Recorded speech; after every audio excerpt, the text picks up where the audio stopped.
Livro de Lucas, capítulo 22, versículo 39. Nós vamos criar aqui uma geografia espiritual. Vai ter a geografia bíblica e vai ter a geografia espiritual. Eu trouxe uma linha aqui, irmão. Vou amarrar uma linha aqui no púlpito, se o pastor me permite, uma linha espiritual. Vou amarrar a primeira aqui, a primeira ponta. Vou puxá-la até aqui. Amarrar a outra ponta aqui. Que loucura é essa, Eric? Calma. O meio dessa linha é o Getsemane. A minha direita é a cruz e a outra é a forca. Como assim? Por que tem que ter linha? Toda mãe que ensina o seu filho, ele tem um rumo a seguir, ele tem um caminho. Porque um dia o filho tem que sair das asas da mãe para viver. E ele vai escolher qual que ele vai seguir, a cruz ou a forca. E ali estava Jesus no Getsemane, junto com os dois discípulos, ou seja, que estavam sendo ensinados. Nós vamos ver que dois discípulos que se destacam dentro desse ensinamento que eu quero dizer é Pedro e Judas Iscariote. Nós vamos ver que quem era Pedro? Pedro, antes de ser recrutado, ele era um pescador, era um homem que ele já tinha de intimidade com a pesca, um homem que todos os dias lançava a rede e vivia da pesca. Ele tinha aquele comportamento todos os dias, então, querendo ou não, ele sabia quando que a maré está cheia, quando que a maré está mais baixa, ele sabia onde tinha peixe melhor, onde tinha peixe pequeno. Só que provavelmente no entendimento dele, se ele fosse se colocar perto de um novo pescador, de um pescador que estava começando, talvez dentro dele ele poderia pensar: peraí, meu filho, aqui eu sei um pouco mais do que você, nessas águas aqui eu entendo um pouco mais do que você. Aí Jesus ele vem para quebrar esse paradigma de quando a gente acha que já está bom. Jesus, quando ele chega para Pedro, ele analisa, ele pensa: peraí, você é pescador, você entende de pesca, você entende de rede, você sabe quando a maré está baixa e quando está cheia, só que eu vim para te aperfeiçoar e fazer você ganhar um upgrade, fazer você ser melhor do que você já é. Se você era pescador, você vai ser pescador de alma, pescador de homem. Nós vamos entender que nós, como cristãos, temos esse costume. Não, tá bom, ó, hoje eu orei, tá maravilha, fiquei de joelho ali. Não, eu li meia hora que é a Bíblia, tá bom já, hein? Mãe, tá bom, hein? Acho que eu já li a Bíblia bastante. Ela vai falar: não, lê mais. Não, mano, tá bom, não, lê mais, você pode fazer mais. E é assim, irmão, a gente acha que já tá pronto, a gente acha que já tá bom. Agora a gente vai entender um pouco mais à frente que Pedro, quando é pego ali para ser recrutado, para aprender, para ser ensinado, porque antes de ensinar a gente tem que aprender. Aí nós vamos ver a trajetória, Pedro andando com Jesus, vendo os milagres. Jesus ele estava ali como rabi, que era o mestre, o mentor. E nós vamos ver que Pedro era um homem que ele tinha muitos problemas de comunicação, porque diz a Bíblia que ele era um homem de língua pesada, ou seja, um homem que tinha uma certa ignorância para se referir. Isso eu vejo como se fosse Deus, ele falando assim: não tem restrições humanas para Deus. Alguém poderia olhar e falar: peraí, o lugar de Pedro é pescando. Não, Pedro é todo grosso, cara. Pedro é carrasco. Para que ele vai seguir Jesus? Tinha que pegar alguém que entende de Bíblia, que entende das leis. Quem tinha que estar do lado de Jesus era um fariseu, era um escriba. Aí Jesus vai falar: não, eu quero esse. Ah, mas por que Jesus ele quer esse? Porque às vezes ele quer pegar alguém para fazer um tratar, para mostrar para o povo, para que você venha ter testemunho, para você provar de onde você veio, ou pelo menos para provar que para você ainda tinha jeito. Eric, para que você está falando disso? É sobre mãe de joelho e filho de pé. Antes de eu estar aqui pregando, atrás de um grande ministério sempre vai ter um joelho. Atrás de um pregador, atrás de um levita, atrás de alguém que entrega a revelação, vai ter um joelho dobrado para ter que ficar de pé. E o ministério mais importante é aquele que está de joelho. Como assim? Quando eu estava no mundo, minha mãe estava orando. Não quer escutar a mãe, não? Ela orava. Às vezes eu estava lá bebendo e tal, sempre vinha um varão para entregar alguma coisa. Minha mãe orava em casa e Deus enviava alguém para falar ali. Então aquilo ali já era um tratar. Vou te tirar daqui para colocar aqui, ó. Ah, mas eu não sei pregar, não. Não tem problema não, vamos indo. Vamos seguindo que no decorrer você vai aprender. Não, mas eu não sei cantar, não. Vamos embora, filho. Vai indo, daqui a pouco você aprende o ré, o fá, o mi. Daqui a pouco você está tocando e assim vai. Mas eu não sei falar da Bíblia. Se você estudar, você consegue. Uma prova disso é a minha mãe. Eric, eu não consigo entender a Bíblia, eu não consigo ler, eu não consigo... Vamos, mãe, vamos andando, vamos indo. Hoje em dia é ela que traz estudo bíblico para mim, irmão. Hoje em dia me dá uma coça de Bíblia. A pessoa que mais fala de Jesus para mim é minha mãe. A pessoa que mais fala de Jesus para mim é minha mãe. O papo dela é Jesus. Eu acordo de manhã, ela está falando de Jesus. Eu vou dormir, ela está falando de Jesus. É muito engraçado, mas é bênção. Aí nós vamos ver que no decorrer dessa caminhada de Jesus com os discípulos, tinha Judas Iscariotes também. Nós vamos ver que dentro dessa linha imaginária que eu fiz ali, eles foram parar no meio da linha, que era o Getsêmani, e cada um tinha um rumo a se seguir. Pedro tinha um rumo, Judas Iscariotes tinha outro rumo e Jesus Cristo também tinha outro rumo. Nós vamos ver que quando era 10 horas da noite, Jesus ele começa a suar pelos poros sangue. Por quê? Porque ali tinha um propósito, ali tinha um plano. Qual era o plano? De Jesus seguir ao madeiro para ser crucificado, para pagar pelos nossos pecados, para que a gente pudesse ter a chance de se arrepender e chegar até Jesus e falar com Ele, sem impedimento. Mas por que esse plano tinha que ser feito? Para a gente poder estar aqui clamando. E qual foi o impacto que esse plano, esse projeto causou nas pessoas que estavam ao redor de Jesus? Nós vamos ver agora. Pedro e Judas. Um pouco antes, Jesus ele recebe o beijo de Judas, o beijo de um traidor. Um pouco antes deles ir para o Getsêmani, Jesus pergunta para Pedro: Pedro, você me ama? Eu amo. Pedro, eu amo, Jesus. Você me ama, Pedro? Eu amo, Senhor. Da mesma forma que ele falou que amava Jesus 3 vezes, Jesus falou para ele: você vai me negar, cara. Você vai me negar. Não, eu? Vai. Muitas das vezes nós, como cristãos, a gente bate no peito e fala: eu amo Jesus. Pastor Renato, eu amo Jesus, eu dou dízimo, eu leio a Bíblia, eu louvo, eu consigo fazer ali, eu consigo fazer lá. A gente fala que ama, mas falar só que ama não é o suficiente. A gente tem que ter prova e ação. Porque no momento em que Deus ele bota a gente do plano, a gente pensa que o plano ele vai ter caminhos bons. E o projeto ali era para Jesus seguir um rumo que era tão amargurado, que era tão triste e doloroso, que ele começa a suar coágulos de sangue. Coágulo, o sangue quando entra em contato com o suor, ele vira pedaços de sangue que cai sobre o chão, e está lá na Bíblia. Aí o decorrer dessa linha, nós vamos ver que Jesus estava seguindo para a direita, ele estava vindo para a cruz, ele estava dando passo para a cruz, dando passo para a cruz. E os outros dois, e Pedro e Judas, nós vamos ver agora. Pedro e Judas estavam no ponto zero, que era o Getsêmani. Pedro e Judas, os dois indo para o caminho da forca. Judas, com um grande remorso, ele vai, se arrepende do que foi feito, ele sente tanta culpa, que Judas ele se sacrifica numa forca, tira a própria vida, o suicídio. E nós sabemos que dentro da Bíblia o suicídio ele não tem perdão. Irmãos, desculpa, eu não gosto nem de falar muito disso, mas o suicídio é direto para o inferno. E Pedro foi para a forca. Calma, a gente está em Pedro ainda. Pedro ele estava ali, né? Ele estava aqui no Getsêmani. Quando ele nega Jesus às 3 horas da manhã, ele dá um passo para a forca. Mas ele amava Jesus, ele não estava do lado de Jesus, ele era discípulo. Irmãos, ele era discípulo. Mas ele deu passo para a forca. Ele deu passo para a morte impura. Vamos deixar Pedro aqui? Vamos voltar para Jesus? Jesus estava ali no Getsêmani, coagulando, suando sangue. Daqui a pouco, à meia-noite, Jesus é pego. Antes de Pedro negar Jesus, Pedro vê um soldado chegando ali perto de Jesus, ele já pensa logo o quê? Mexer com o meu mestre? Duvida, ele já puxa a espada e arranca a orelhinha. Ai, Pedro, como você precisa aprender. Daqui a pouco Jesus vai lá, cata a orelha do soldado, a orelha de Malco, bota no lugar. Pedro, com a própria espada que você fere, você vai ser ferido, filho. Aí ele bota a orelhinha no lugar, e Pedro estava sendo tratado. Até perto de Jesus ele ser entregue no madeiro, Pedro estava sendo tratado. Ainda precisava de tratamento. E eu falo isso, irmãos, falando de quem é cristão e quem é não crente. Eric precisa de tratamento até hoje. Estou precisando todo dia. Ainda bem que tem minha mãe, minha namorada aí para me ajudar, porque sozinho a gente não consegue, irmão.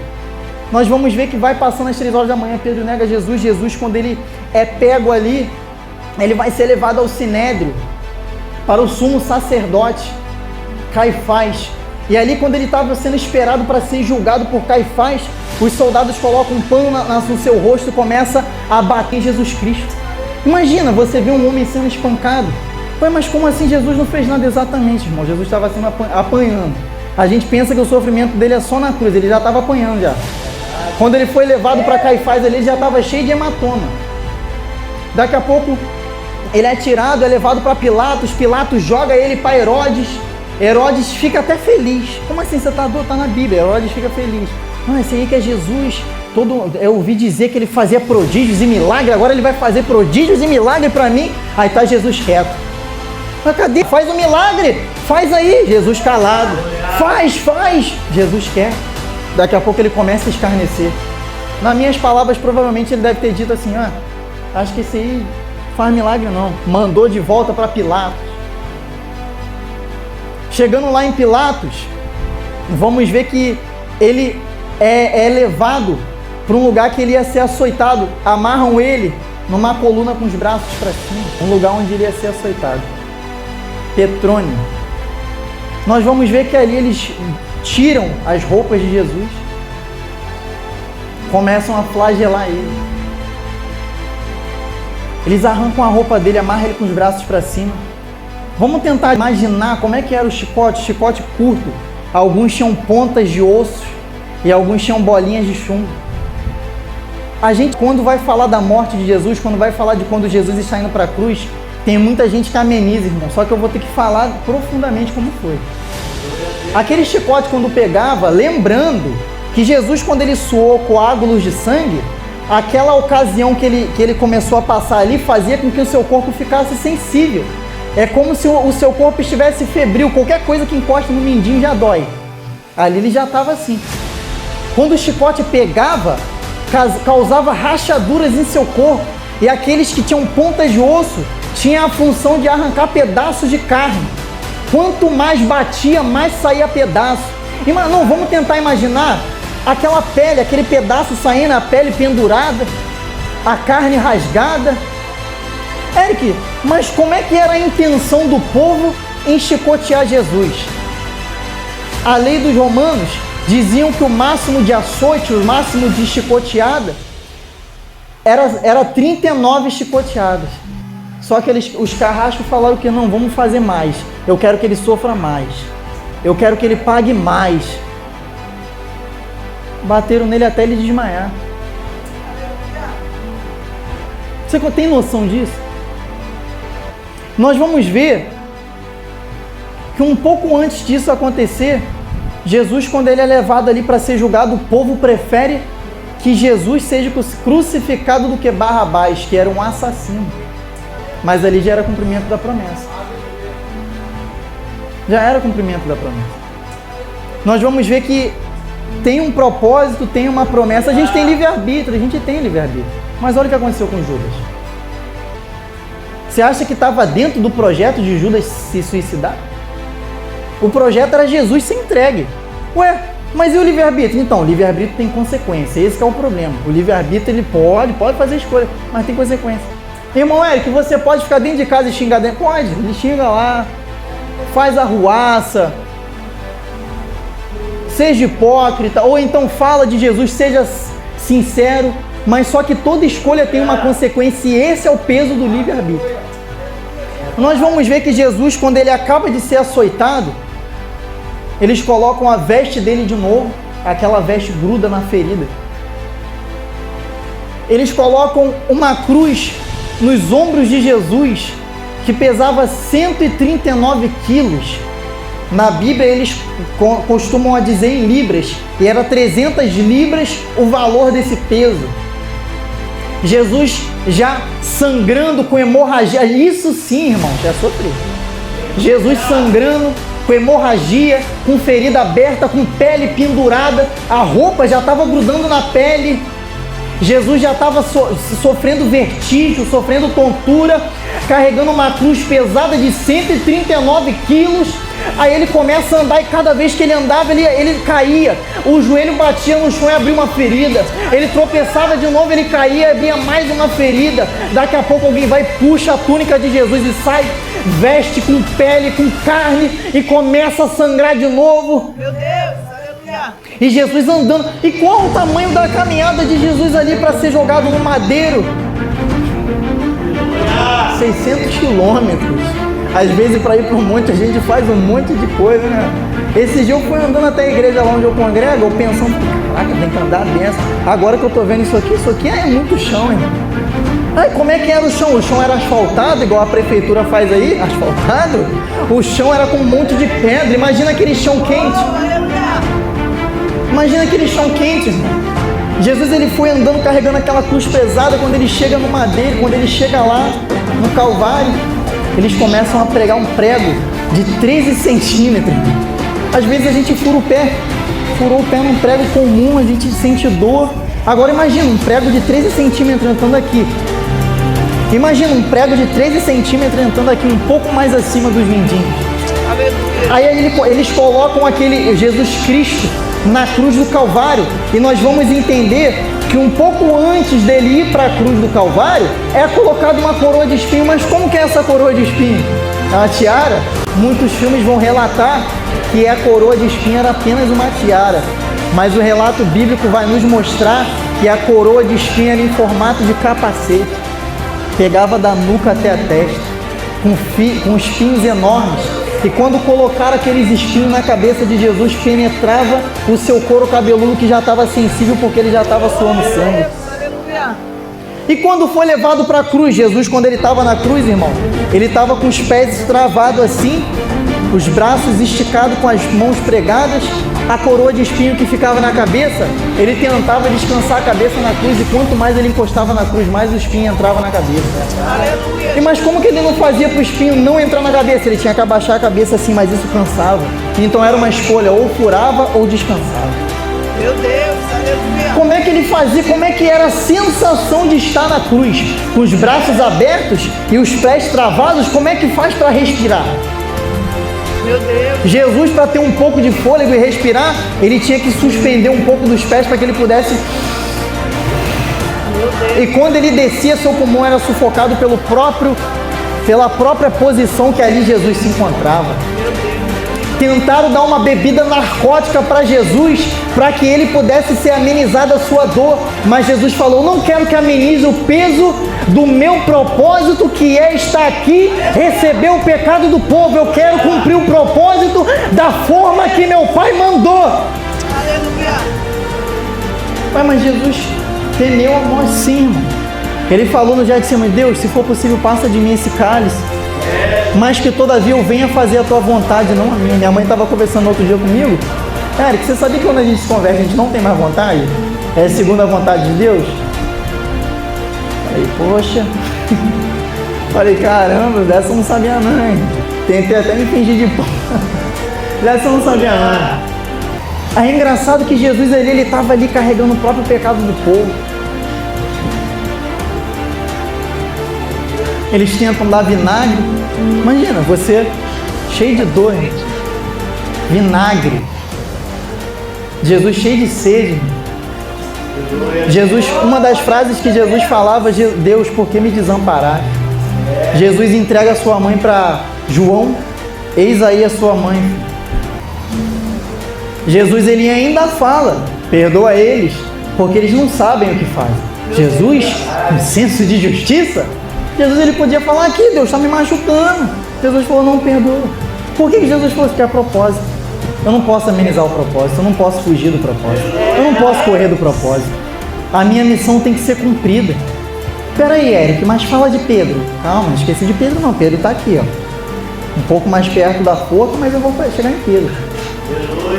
Jesus, ele morre antes que eles dessem o golpe nas suas pernas, que tinham o costume dos romanos quebrar a perna daqueles homens que eram crucificados se eles não tivessem morrido às 3 da tarde. E antes que eles atingissem a perna de Jesus, os ossos de Jesus ele já estava morto. Eles até furaram aqui entre o peito de Jesus para confirmar se ele estava morto. Saiu água com sangue. Jesus, quando ele vem e ele é ressurreto, quando ele vem num corpo de glória, a primeira coisa que ele fala: pastor, cadê Pedro? Cadê Pedro? Ué? Aí eu e você, Eric, nós vamos olhar: porque Pedro o quê, rapaz? Pedro acabou de te negar. Aleluia. A gente vai querer ter aquele senso de seleção para determinar quem pode, quem não pode, quem está apto, quem está inapto. Mas Jesus, ele foi procurar Pedro. Ah, mas por que foi procurar Pedro? Porque ainda tem jeito. Mas Pedro fala, cortou a orelha de Malco lá. Pedro é todo grosso, Pedro é todo ruim, Pedro não presta, Pedro aí. Jesus, não, quero Pedro, traz Pedro para cá. Ele vai até Pedro.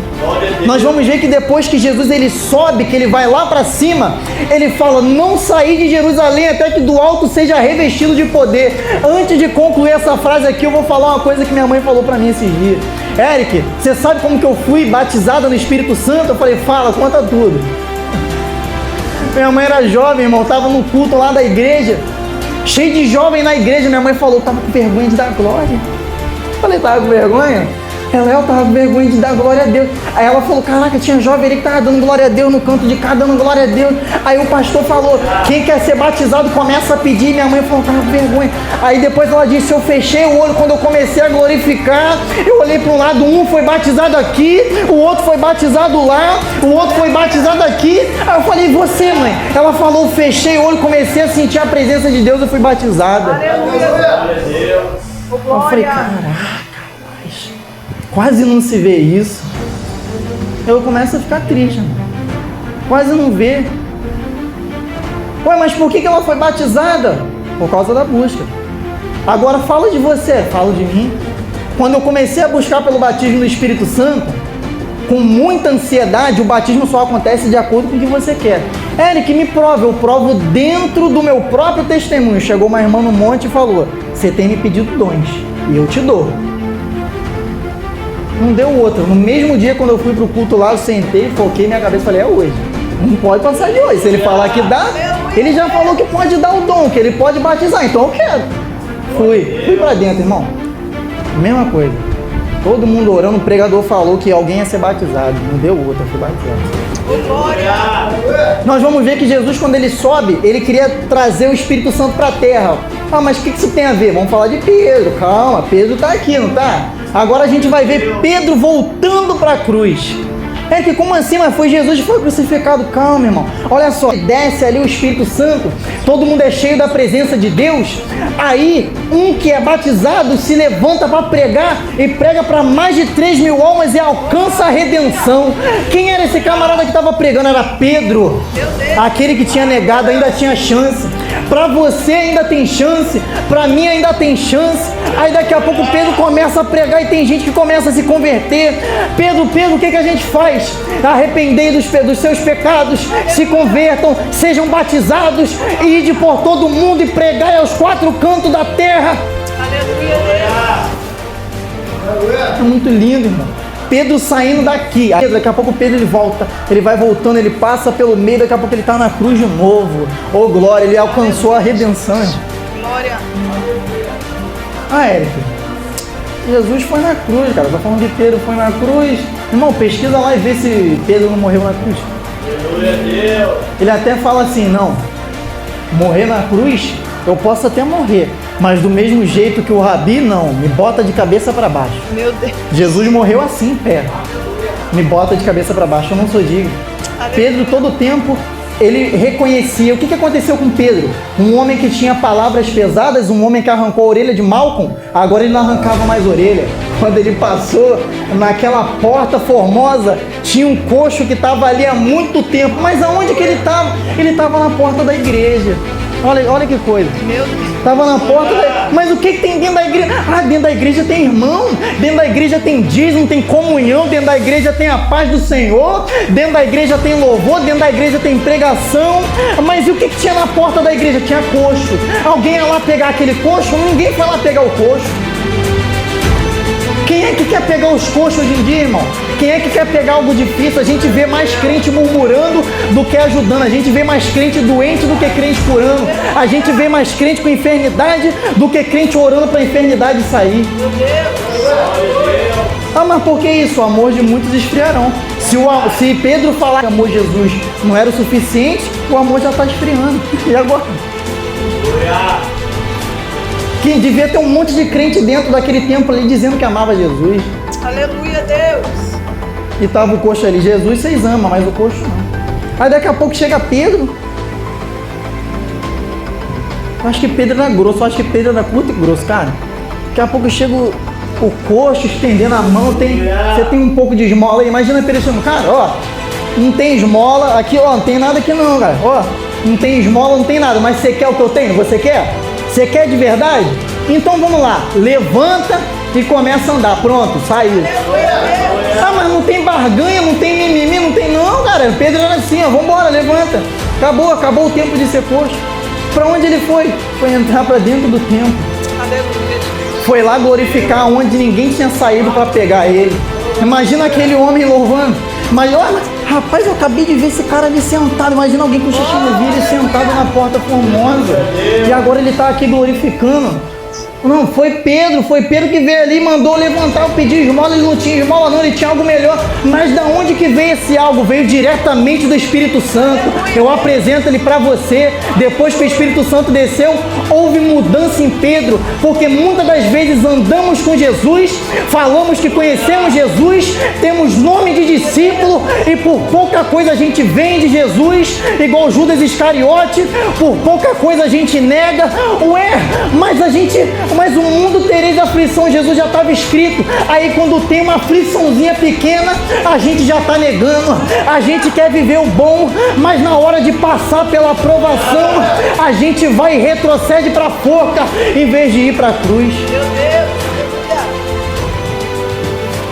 Pedro curava os outros quando passava com a sombra. Redenção. É mais engraçado que parece que ele conhecia mais Jesus depois que Jesus subiu, porque quando ele estava ali perto, irmão, porque muito por fora a gente pode até ter, mas e aqui dentro? Alguém pode chegar ali e falar, caraca, o varão pregou a beça ali, mas e lá dentro mesmo íntimo?